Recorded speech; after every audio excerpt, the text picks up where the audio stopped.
So আজ থেকে আমাদের ট্রিপ স্টার্ট হচ্ছে আর আমরা কিন্তু ভীষণ এক্সাইটেড। কে কে যাচ্ছি ট্রিপে, কিভাবে যাচ্ছি, আজকে জার্নিটা স্টার্ট করব তোমাদের সাথেই। তার আগে বাড়ি থেকে বেরানোর আগে যেটা প্রথম কাজ, বাড়ির ভগবানের কাছে আশীর্বাদ নিয়ে নিয়েছি। দেন লিলুয়া স্টেশনে সবার সাথে এক এক করে দেখা করে নিলাম। আর এখন আমরা পৌঁছে গেছি হাওড়া স্টেশনে। আর এখন তো সবে শুরু, এরপর অনেক কিছু হতে চলেছে। আমাদের রাত্রি ট্রেন ছিল 10:30 থেকে। আর কোথায় যাচ্ছি সেটা আমি বলেই দিচ্ছি এই ভিডিওতে। আমরা যাচ্ছি পুরী জগন্নাথ ধামে, জগন্নাথ প্রভুর দর্শনে। এর আগের বারে পুরী ট্রিপের ব্লগ আমি কিন্তু অলরেডি তোমাদের সাথে আপলোড করে দিয়েছি, বাট সেই ট্রিপটা খুব একটা ভালো হয়নি, সাকসেসফুল হয়নি। সেই জন্য আবারও বেরিয়ে পড়লাম পুরীর উদ্দেশ্যে। আর এই ট্রিপের কিন্তু একটা ব্লগও আসতে দেরি হবে না, পর পর তোমাদের সাথে সব কটা ব্লগ আপলোড হবে। তোমরা ব্লগগুলো দেখতে চাইলে আমাকে ফলো করে রাখতে পারো, তাহলে কি পরপর ব্লগগুলো তোমরা পেয়ে যাবে। এইবারের ট্রিপটা আমার কাছে স্পেশাল, কারণ এইবার আমি যাদের সাথে যাচ্ছি তারা আমার খুব স্পেশাল আর কাছের মানুষ। এই ট্রিপটা আমার বেস্ট ফ্রেন্ডের সাথে ফার্স্ট ট্রিপ, সেই কারণে আমরা ভীষণ এক্সাইটেড। এই ট্রিপটা কিন্তু 1 বছর আগে হওয়ার কথা ছিল, বাট 1 বছর পরে হচ্ছে, দেরিতে হচ্ছে, বাট সাকসেসফুল তো হচ্ছে, এটাতেই অনেক খুশি আমরা। তো ট্রেনে উঠে পড়েছি। আর যেহেতু আমরা কেউ ডিনার করে আসিনি, তাই সবাই খাবার প্যাক করে এনেছিলাম।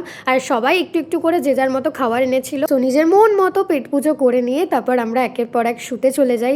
আর ট্রেনে রাতে এক ফোঁটা ঘুম আসে না, ভাবি যে ঘুমাবো, বাট সত্যি বলতে একটু ঘুম আসে না।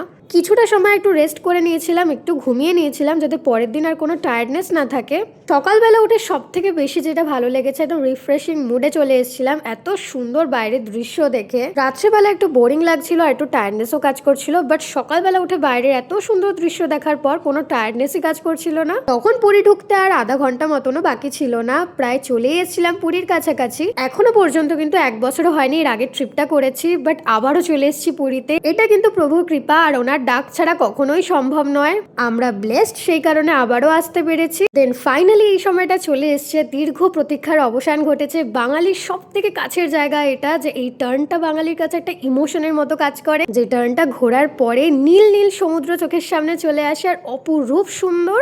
সমুদ্র তো চাপাচাপি করতেই হবে, তার আগে পেট পুজো না করলে হয়। রাতে ঠিক মতো খাওয়া দাওয়া হয়নি, তাই চলে এসেছিলাম ওড়িশার ফেমাস একটা খাবার দহি বড়া। আর এখানে এটা কিন্তু ভীষণ ফেমাস, আর আমার খুবই ভালো লাগে, তাই এটাই প্রেফার করেছিলাম খাওয়ার জন্য। এর আগেও এটা খেয়েছি, বাট মন্দিরের সামনে থেকে খেয়েছিলাম, ওখানে না টেস্ট অনেক বেটার ছিল। আজকে যেখান থেকে খেলাম আমার সেরকম একটা টেস্ট ভালো লাগেনি। পুরীতে আমরা যে হোটেলে থাকছি তার স্মল একটা রুম ট্যুর তোমাদের সাথে শেয়ার করে দিই। আমাদের রুমের একটা বেস্ট পার্ট কি জানো, ব্যালকনি। আর ব্যালকনি থেকে কিন্তু পুরো সি ভিউ দেখা যাচ্ছে। ক্যামেরায় কতটা বোঝা যাচ্ছে জানি না, বাট আমাদের হোটেল থেকে সি বিচ কিন্তু 2 মিনিটও নয়, একদমই সামনে। এখন আমি পুরীতে বসে ভয়েস ওভার করছি, যাতে ভিডিওগুলো তোমাদের কাছে খুব তাড়াতাড়ি পৌঁছে যায়। যদি ভিডিওটা ভালো লাগে ফলো করে দিও। দেখা হচ্ছে নেক্সট পার্টি ব্লগে। Bye bye.